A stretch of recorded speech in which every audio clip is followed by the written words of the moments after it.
wanted to put this show together for the last almost 8 years, and this is after 10 years I'm showing in Delhi.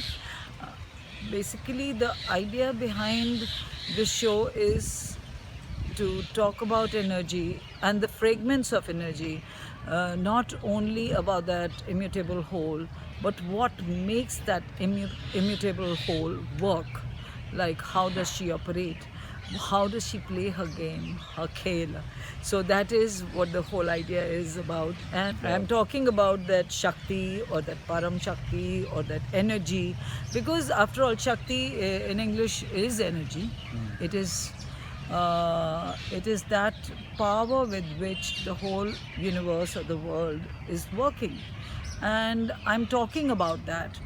And we may assign it various names, various, kind of labels, but in the end, it is the pure energy that we talk about.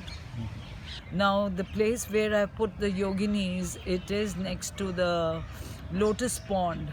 The lotus pond is the only surviving 16th century Mughal era pond, which is shaped like a lotus, and all the yoginis are placed outside it.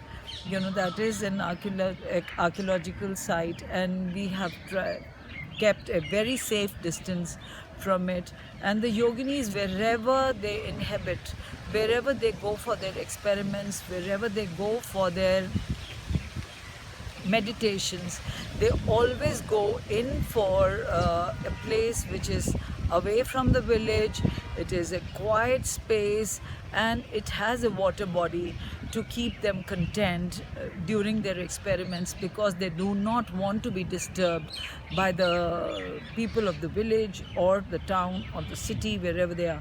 So I found that this place was, in spite of the fact that it was in the heart of Delhi, it was totally, we are in this whole hub of the, of all the activity that is going around. But the moment you enter Sunder Nursery, you are absolutely disconnected, and all you can see is nature. What is nature? Nature is Prakriti. Prakriti is what the feminine is. That is what the energy is. That is what is making the whole world, the universe, move and go. This is made out of Gambhari wood. Some of it was done in Orissa, somewhere closer to Bharatpur, but not Bharatpur, and I worked in very small pieces there. It was not joined together over there. We joined it together in Delhi, and then I had more artisans from various places come and work on it according to the way I perceived the intricacy of the design, and that's how this piece has come about. It took me about 4 years to do this work, and it was lying in one of my friend's place for almost 3 years, because she couldn't find a good place to display for her display. So I'm very happy that she got the right place, the right space where she could, bring it out, properly communicate to the viewers what she wanted to say. I must say here that I feel myself as a medium sometimes to my images that I draw, because I think in line, and all these works have developed out of a line.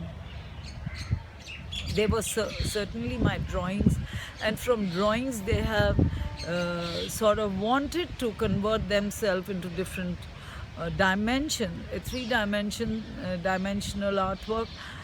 And the mediums I chose even later than that. Once I did the maquettes and we were ready with the formal designs of the sculptures, the mediums were chosen much later as to what medium should go with which work. At one point I was thinking of this Kali. I call her my shy Kali. At one point I was wanting to do this because it's so huge, and I wanted to do it in bronze, but then I realized it would be very difficult for me to move it from one place to another. And then I thought, okay, maybe I should work on in fiber. It was only when I visited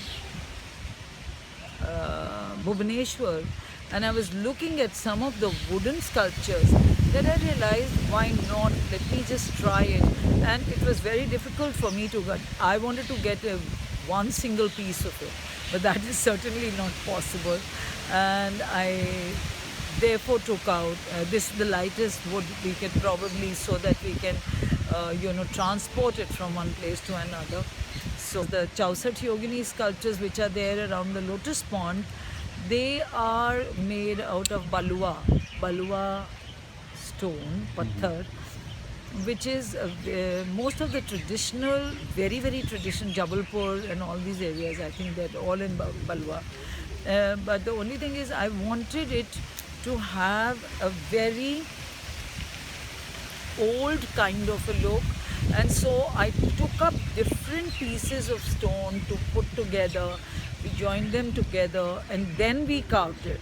So you will see that it almost is deceptive, whether it is an ancient piece of work or it is new. And then they were out on my terrace for more than 5 years. They were lying because I couldn't find a proper place for them to be exhibited. At one point I was thinking maybe I should take it to Goa and exhibit it there. Then I thought not many people would be able to see it. Then I thought maybe the ridge, but there was a lot of security issues. So it was just going crazy. Then I thought of putting it in some closed gallery, but it was not working. I don't think they wanted to come out of their habitat that they were in. So this is how it is. And so today they are very happy, and I am happy because I feel I've done the job. I feel really subservient to my images, because the communication completes only when my conversation with the art, with my image, gets over, and then the image starts talking to the viewer. That is a complete cycle. Trilokanuvriti. So, that she's joining all the three universes together. The earth beneath us, the trunk is earth, the heavens above. So I try to create my own names. So this is your own interpretation. mythos, in fact, yeah. Yeah, so I just said that everything, mythological universe. like yesterday's, realities are today's myth. Today's myth, realities are tomorrow's myth. Wow. So it just keeps on. There is nothing which is actually a mythology. Everything is a reality. True. Somewhere down the line, because we lose connection and we sort of build up stories and narratives around it. Is yogini a contemporary subject? So I say, if you don't confine her in a name and body, she's pure energy, right? Yeah. So it is absolutely contemporary. We are talking about something which is relevant at all times.